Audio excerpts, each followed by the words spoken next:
Hey everyone, and welcome to PhotoWalk Pro Tutorials. My name is Jeff, and today I'm going to do something a little different. I'm going to walk you through the process of making a pinhole camera image. Now, I'm not going to get a camera and convert it to a pinhole camera, although you can do that. But no, I'm just going to show you how to take one of your images and make it look like you took it with a pinhole camera.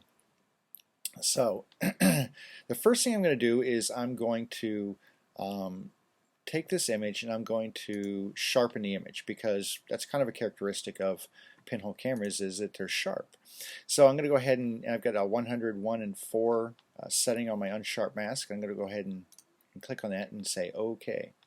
Alright, now the next thing I'm going to do is I'm going to convert this image for smart filters. And the reason I'm doing that is that I'm going to apply a blur filter next, and I may want to go back and tweak it later, and unless I have a smart filter I won't be able to do that. I would have to jump all the way back to the first time I applied it, redo it, and then do all the following steps again. So I don't want to have to go that route, so I'm going to actually make this a smart filter.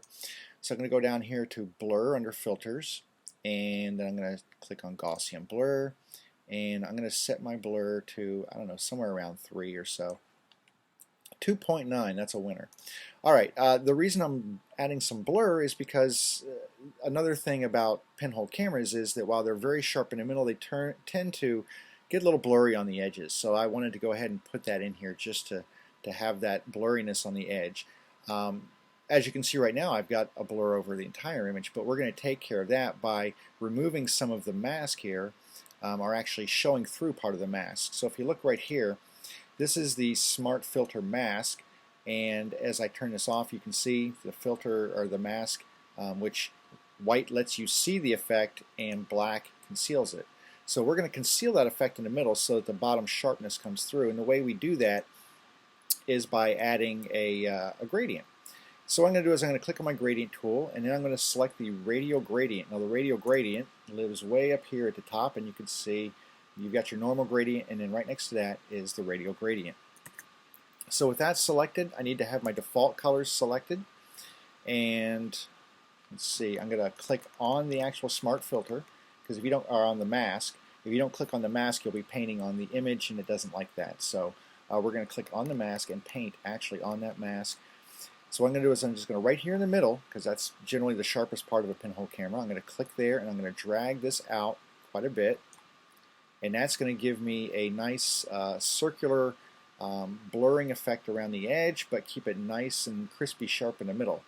And let me go ahead and do a little zoom in here, and you can see that's nice and sharp in the middle, but you've got this blurriness now, just a little bit of softness around the edge.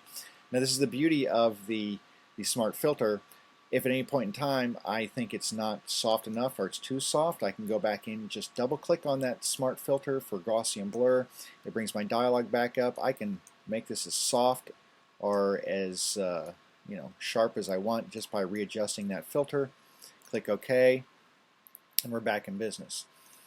Alright, now the rest of this is pretty straightforward stuff, and so I'm just going to run it pretty quickly. Obviously we want to go ahead and have a black and white image, because you don't see a whole lot of color pinhole camera images. So I'm going to go down here and add a layer adjustment and click on the black and white. Now the black and white, I'm just going to go ahead and do a quick kind of adjustment here. I want to take my reds up a little bit and my yellows a little bit, and then make my greens a little darker, and the cyans, I want those dark. Ooh, the sky really looks good that way. Maybe the blue just a little bit. There we go.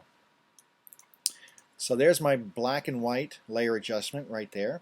The next thing I'm going to do is add a little edge vignette, because it's an old photo kind of look. So I'm going to go ahead and vignette the edge just a little bit. I'm going to grab the marquee tool, and I'm just going to draw a rectangular selection on the inside of my image here, and just about like that.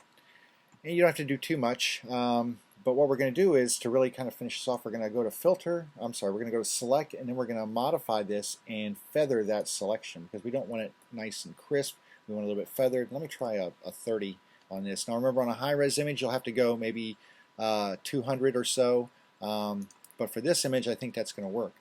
The next step is to invert that selection, because we don't want to add that white part to the inside, we just want around the edge, and the way to do that is to invert the mask or invert the selection. Now you can see I've got this area out here selected, and now I'm just going to go ahead and fill that with white. So I'm going to hit Alt Delete, I believe. Oh, you know what? Let me try adding. There we go, a new layer. It works a little better that way. Okay, Alt Delete. Oh, my bad.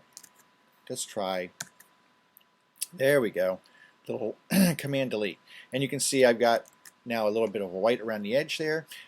It's on its own layer, so of course you can actually dial down the opacity to something that looks a little bit better to you. And as you go, come back, look at the image, play with your opacities because they're going to make a big difference.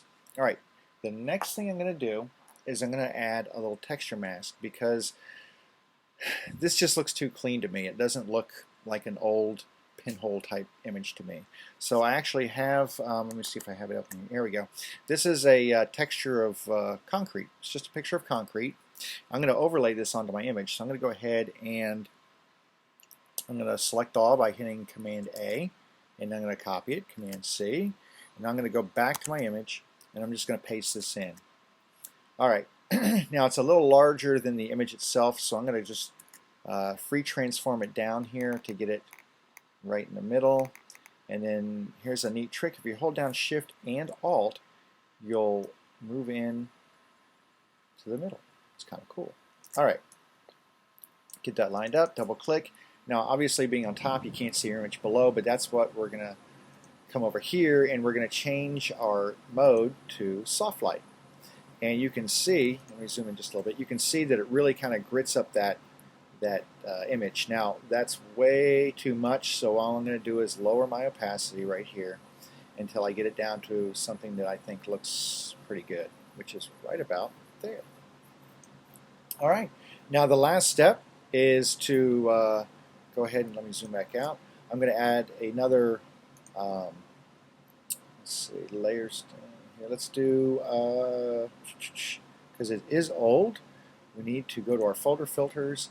And let's make this sepia, because everybody knows old photos are sepia tone. All right, not really, but for this it kind of looks kind of cool. So I'm going to just go ahead and adjust the density. There we go. And then the last thing I might do to this image, because it looks a little dark to me, is I'm going to come back down and do another adjustment layer. And let's just do a quick curves. And let me just lighten this up just a little bit. All right. Now, coming back and look at this, I can go back and tweak any one of these. I can go back and say edge vignetting is a little much. I can pull it down a little bit. I can play with a few things. I could take this layer, this texture layer, and I could actually drag it, if I get some color coming through, and drag it underneath my black and white so it actually tones the black and white that way. So there's a lot of different things that you can do here. But play with the options, do a couple of different effects, play with your Gaussian blur, make it sharper, make it not quite as sharp. But anyway, it's a really kind of a cool effect. You see it a lot around the Flickr. There's Flickr sites dedicated just to pinhole photography. So there you go. There's my pinhole image. My name is Jeff, and you can find me over at PhotoWalk Pro. Have a great day.